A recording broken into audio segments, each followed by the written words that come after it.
Desde el Centro de Conferencias Dr. Bienvenido Delgado Villini, en el Hospital General de la Plaza de la Salud, presentamos Vivir en Salud, con la licenciada Dashira Martínez y el doctor Nepomuceno Mejía. Saludos amigos, bienvenidos una vez más a su programa Vivir en Salud. Gracias por acompañarnos. Gracias, amables televidentes, por permitirnos esta nueva entrega de su programa Vivir en Salud. En esta ocasión vamos a conversar acerca de la enfermedad de Alzheimer a propósito de la celebración del Día Mundial del Alzheimer, enfermedad que causa problemas de salud pública a nivel mundial. Hacemos una breve pausa y enseguida regresamos con el contenido del programa. No se vayan.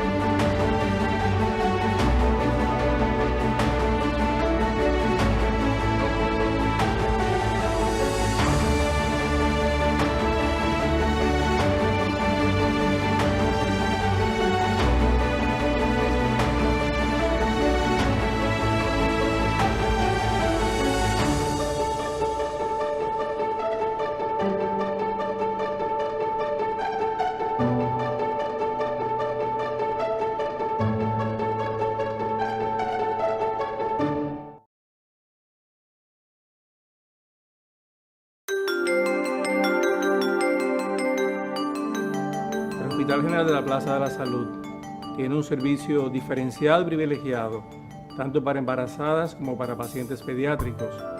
Por eso ha establecido zonas de diferenciación en el aspecto de consultas externas y de las emergencias, teniendo una emergencia pediátrica que trabaja 24 horas, y una emergencia de ginecología obstetricia, pero igual trabaja 24 horas al día. Ante esta pandemia del COVID-19, hemos establecido un reforzamiento de los protocolos de atención para nuestras pacientes y nuestros niños con fines de garantizar su seguridad tan pronto entran a la institución. Todo el personal, tanto médico como paramédico y de apoyo, está debidamente entrenado para manejar los equipos de protección personal y para cuidar de nuestros pacientes para que puedan tener una visita que pueda asegurar la atención de calidad y evitar que posibles pacientes que tengan contacto o contagio del virus del COVID-19 puedan ser transmisión para todos nosotros. Por eso el hospital ha entrenado bien a su personal con todas estas medidas de reforzamiento y los pacientes pueden estar tranquilos y seguros cuando visitan, no solamente por el asunto de la pandemia, sino por otras patologías y enfermedades que normalmente estamos atendiendo, pues van a tener una atención de calidad y de calidez en todo momento. Queremos asegurarles a nuestros pacientes que pueden visitarnos sin ningún inconveniente, que están siendo protegidos no solamente ellos, sino todas sus familias que nos visitan en la atención adecuada de las embarazadas y nuestros pacientes niños y adolescentes.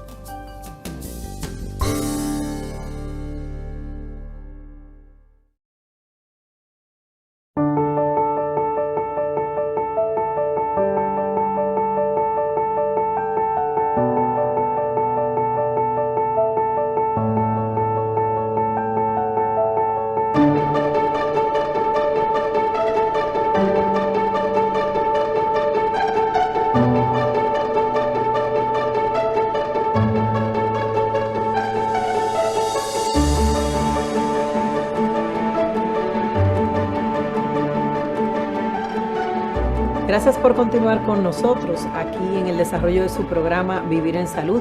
Vamos a conversar en este momento con el doctor Joaquín García Frometa. Él es neurólogo del equipo del Hospital General de la Plaza de la Salud. Doctor, bienvenido al programa. Un gusto tenerlo por aquí. Gracias. Doctor, vamos a hablar acerca del Alzheimer. Hay muchas dudas. ¿De dónde viene el Alzheimer? ¿Por qué se produce? ¿A quién le da Alzheimer? Todas esas son dudas que normalmente tenemos los seres humanos. ¿Qué usted nos puede decir de esta condición, de esta enfermedad, se puede llamar? ¿Cómo no? Sí, la enfermedad de Alzheimer produce un estado demencial, una demencia. De hecho, parece haber la impresión general que cuando se habla de demencia se habla del Alzheimer, lo cual es incorrecto. Alzheimer apenas es una de las muchas demencias que existen y es la más frecuente de todas las demencias. Por lo menos esa es la impresión que tenemos. En nuestro país y sobre todo sobre una base de observación cotidiana en los consultorios, a nosotros nos da la impresión de que la otra demencia, la demencia vascular, es tan frecuente como la del mismo Alzheimer. Pero entonces hay, como usted dice, muchas interrogantes, muchas dudas sobre su origen. El Alzheimer, la causa es desconocida. Es una enfermedad llamada o considerada dentro del conjunto de enfermedades degenerativas. Es decir, el degenerativa hace alusión a la evolución lenta, muy, vamos a decir, pausada del trastorno, que nadie puede decir cuándo es que comenzó o en qué momento comenzó a instalarse o a aparecer, sino que va desarrollándose a través de la vida, y usualmente cuando ya está lo suficientemente avanzada, es posible que ocurra algo en la vida de la persona, en su biografía, o que lo operan, o que tiene un accidente, o que tiene una enfermedad, que hace entonces hacer notar más, de manera más evidente, lo que ya antes venía ocurriendo. Y muchas personas dicen que ahí fue que él comenzó a ponerse demente, él o ella. Porque ya la persona en ese punto se da cuenta, doctor, porque tenemos dos escenarios. La familia se va dando cuenta de la situación y la misma persona en qué momento ya se llega a dar cuenta y qué es lo que pasa en ese entorno. En el caso del Alzheimer, que una de las primeras, la primera manifestación, la manifestación cardinal que define el trastorno en sus inicios es la alteración de la memoria. Hablar de la memoria es prácticamente no hablar de nada, porque hablar de memoria es como hablar de fiebre, hablar de dolor de cabeza, es un término muy amplio. Tendríamos que especificar qué tipo de memoria es al que nos estamos refiriendo. Hay memorias a corto plazo, hay memorias a largo plazo, hay memorias llamadas episódicas, hay memorias llamadas semánticas, la también importante memoria de trabajo, que forma parte de las funciones ejecutivas, y una serie de otras capacidades cognitivas que no son accesibles directamente a un examen neurológico normal, sino que es materia estudiada en neuropsicología, que para mí neuropsicología realmente es un nombre mal puesto, porque es más neurología que otra cosa. Es decir, a través de una batería de test que los psicólogos pueden desarrollar, tienen acceso a sectores del cerebro que un examen neurológico no tiene ese alcance. Interesante, o sea, hay una combinación de ambas especialidades. De nosotros dependemos mucho de ellos. Interesantísimo, doctor. Doctor, ¿y cómo se siente la persona cuando se le comienzan a olvidar las cosas? O sea, realmente uno se recuerda que se me olvidó algo. La llave, por ejemplo, que es lo más frecuente, que a uno se le olvide, ¿dónde yo puse la llave? Y a veces la tengo hasta en la mano, la llave. Correcto. O sea, son cositas que pasan. Sí. Una de las manifestaciones, y eso va a depender también del nivel de educación de la persona. Nosotros atendemos una gran cantidad de personas que vienen de extracción humilde, que tienen un léxico no muy fluido, que es producto de una educación a la que ellos no tuvieron acceso. Es decir, nosotros tenemos muchos analfabetos funcionales, personas que saben leer y escribir y todavía continúan siendo analfabetos. Entonces, la capacidad que ellos tienen de autoobservación está presente, pero no se ve tan sintomática como en la persona que ya tiene un cierto nivel intelectual, que su profesión, que su intelecto es su instrumento de trabajo, vamos a decirlo así, y que entonces al ver que ahora tiene una capacidad intelectual limitada y que cada día se va menoscabando más, y que todavía tiene esa capacidad de autoobservarse, una de las manifestaciones que uno ve es una depresión. Ahí entonces es cuando viene la confusión que uno tiene que definir prácticamente en la primera consulta. Porque si hay algo que se parece perfectamente bien a una demencia que está comenzando, es una depresión. Un dato muy interesante ese, doctor, Sí. que usted menciona. Depresión y relación con demencia y en tal caso también con el Alzheimer. Correcto. Doctor, Sí. vamos a hablar un poquito de prevención. O sea, el Alzheimer es súper extenso y de verdad que aquí no podemos pasar la mañana completa. Pero vamos a hablar un poquito de prevención. ¿Qué hacer para que ese cerebro esté activo y no esté, como decíamos nosotros ahorita, en su zona de confort? Esa es una pregunta muy interesante. Prevenir el Alzheimer, esta es una frase que no recuerdo haberla visto todavía, pero yo abrigo la esperanza de que un día podremos hablar en esos términos. El Alzheimer es una enfermedad multifactorial, es decir, hay muchos genes que están involucrados. Hay mucha interacción con el medio ambiente, con el entorno de la persona. Pero parece haber dos grupos, de una manera muy general. En realidad son muchos más síndromes que conforman el complejo del Alzheimer, vamos a llamarlo así. Pero me refiero al grupo de aquellos pacientes que comienzan su trastorno por debajo de los 65 años. Y aquellos otros que ya desarrollan bastante la enfermedad o que se diagnostica por vuelta de los 80 y tantos años. En el primer grupo es frecuente que exista un componente genético mucho más fuerte, mucho más determinante. El componente genético siempre está. De hecho, todas las enfermedades, no solamente el Alzheimer, tienen algún componente genético. Algún componente genético.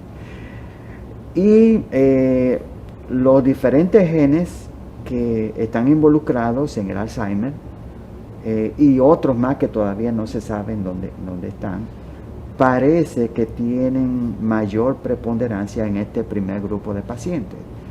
En el otro grupo de pacientes hay otros factores que pueden contribuir, pero no son los determinantes, como es las alteraciones vasculares, porque también en el Alzheimer se dan alteraciones vasculares.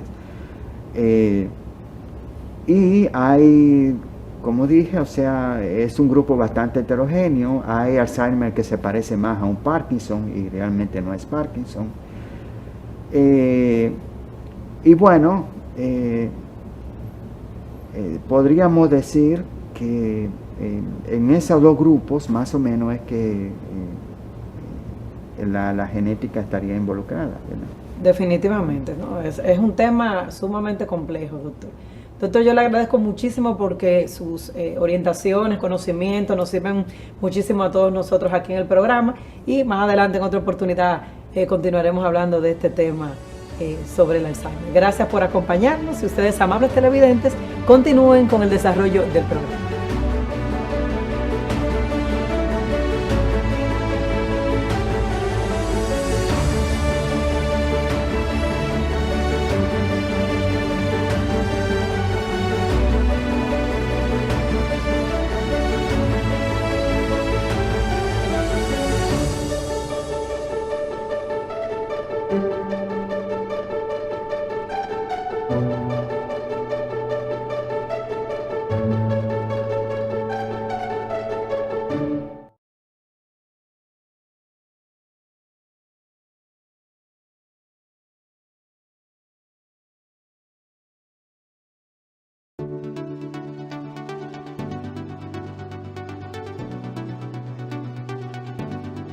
Nosotros tenemos un flujo bien protocolizado y diferenciado que evita que un paciente que llegue a la institución pueda contaminarse. Esos pacientes están separados. Es importante saber que nuestro centro atiende pacientes COVID, pero precisamente por eso, como eso lo sabemos y lo tenemos, la la institución ha diseñado un flujograma que evita que esos pacientes puedan contaminarse. Desde que el paciente pisa la puerta de nuestro hospital hasta que sale de ella, tenemos ese flujo controlado para garantizar que el paciente que viene con COVID no vaya a contaminar a nadie que esté en la institución y para que el que venga sin COVID adquiera el COVID en nuestra institución. Ese flujo conlleva desde el triaje, lo que es la puesta en contacto con la primera persona que le da atención a nuestro paciente, hasta que el paciente egresa con un auxiliar de transporte de nuestra institución. Eso, nuestro personal está sumamente protegido para evitar contagiar y contagiarse a cualquier paciente.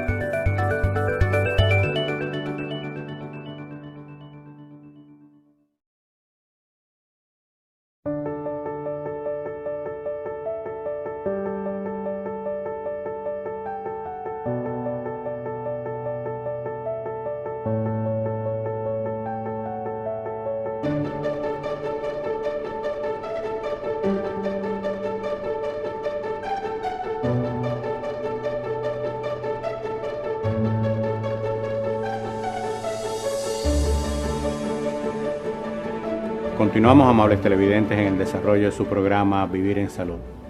En este segmento vamos a conversar con el doctor Armando Guirado, quien es neurólogo, miembro del equipo de neurología del Hospital General de la Plaza de la Salud. Doctor, gracias por estar con nosotros. Gracias a ustedes por la invitación. Vamos a conversar, doctor, a propósito de la celebración del Día Mundial del Alzheimer.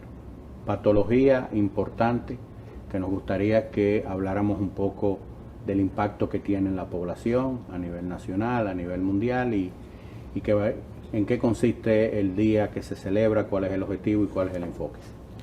Desde 1994, doctor Mejía, se inició la celebración del Día Mundial del Alzheimer. Muy bien.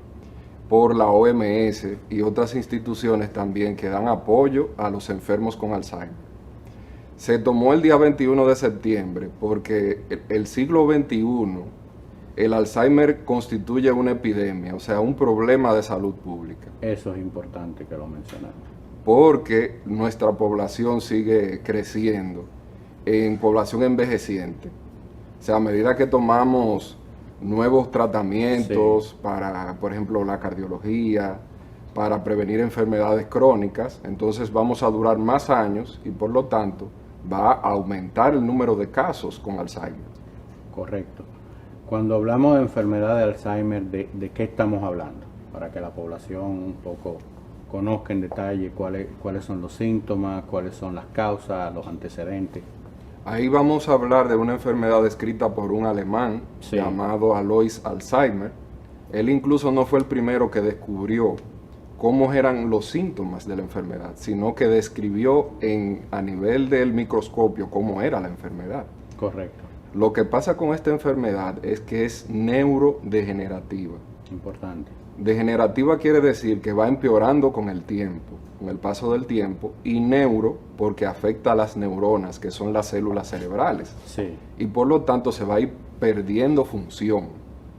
Lo primero que vamos a tener es una pérdida de la memoria reciente. Correcto. Y las personas se van a dar cuenta de que tiene un problema porque van a tener un episodio de pérdida de memoria.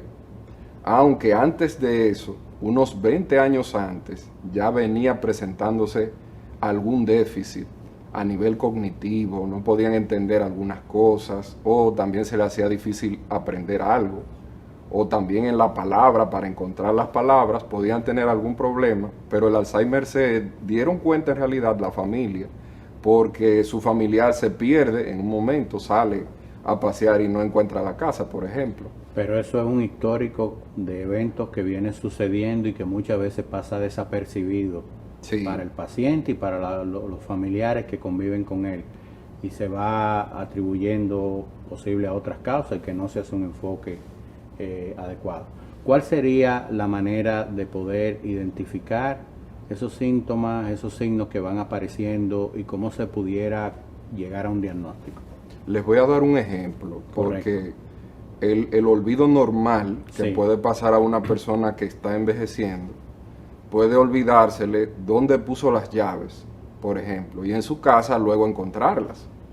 Pero cuando una persona no sabe para qué sirven las llaves, ya ahí hay que preocuparse. Eso es otra cosa, correcto. Sí, y otra cosa es, cuando inicia la enfermedad de Alzheimer, cuando está en sus etapas más tempranas, pues la persona tiene la capacidad, aunque con cierta dificultad, para manejar el dinero, Sí. para saber que, por ejemplo, tiene que sacar la basura a cierta hora, para saber que él tiene horarios de comida.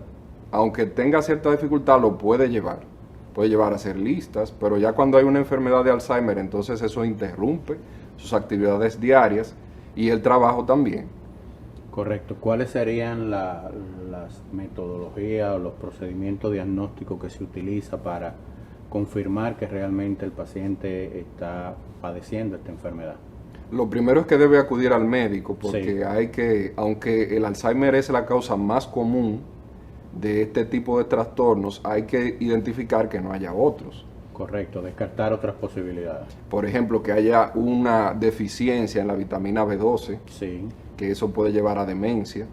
También que haya un trastorno de la tiroides, donde hay un hipotiroidismo, correcto. una baja en los niveles de las hormonas tiroideas. Y luego que se determina todo eso, se le hacen estudios de imágenes. Por ejemplo, la resonancia magnética. ¿Qué buscamos en la resonancia magnética? Ver si hay mucha atrofia cerebral. Si el cerebro se está haciendo más pequeño de una manera anormal, porque normalmente se produce una atrofia. Sí, correcto.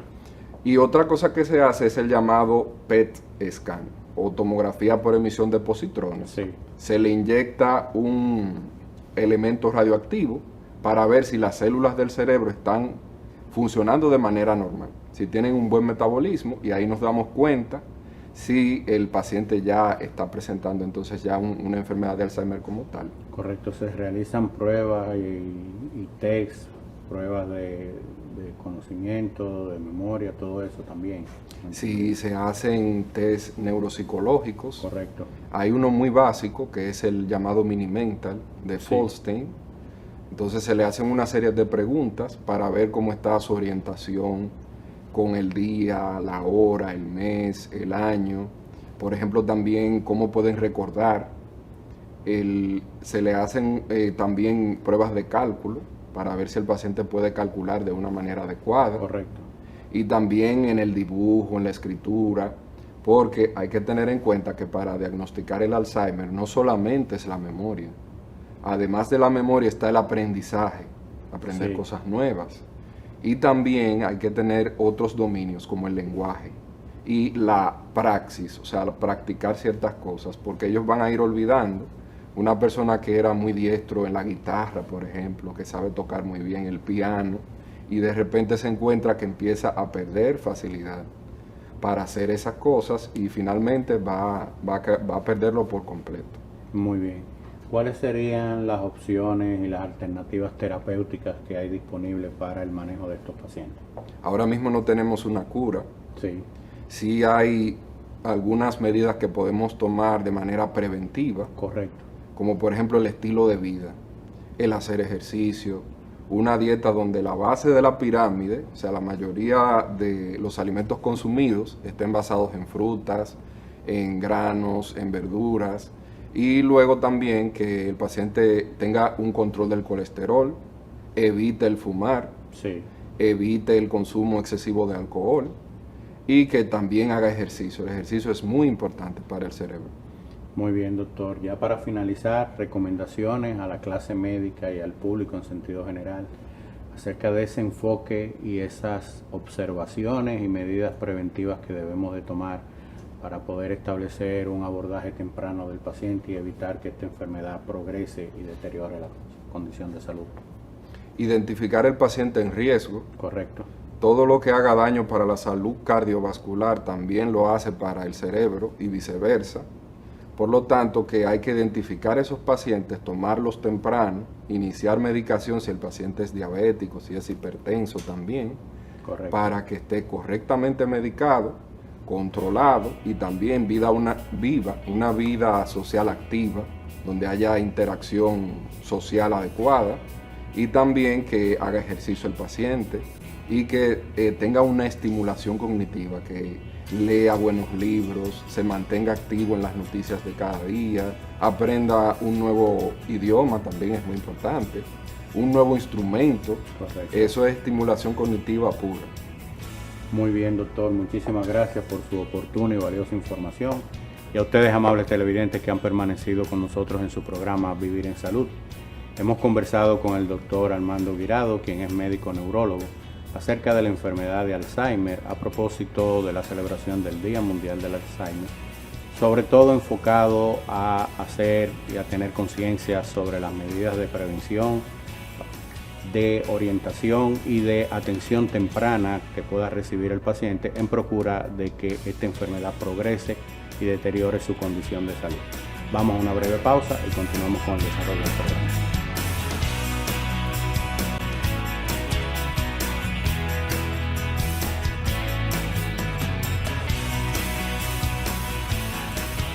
Gracias, amables televidentes, por habernos permitido llegar una vez más a sus hogares en una entrega de su programa Vivir en Salud. Recuerda que pueden ampliar siempre estas informaciones visitando nuestra página web www.hgps.org.do o seguirnos a través de las redes sociales Plaza de la Salud o en nuestro canal de YouTube Vivir en Salud. Hasta la próxima semana, amigos. Hasta la próxima.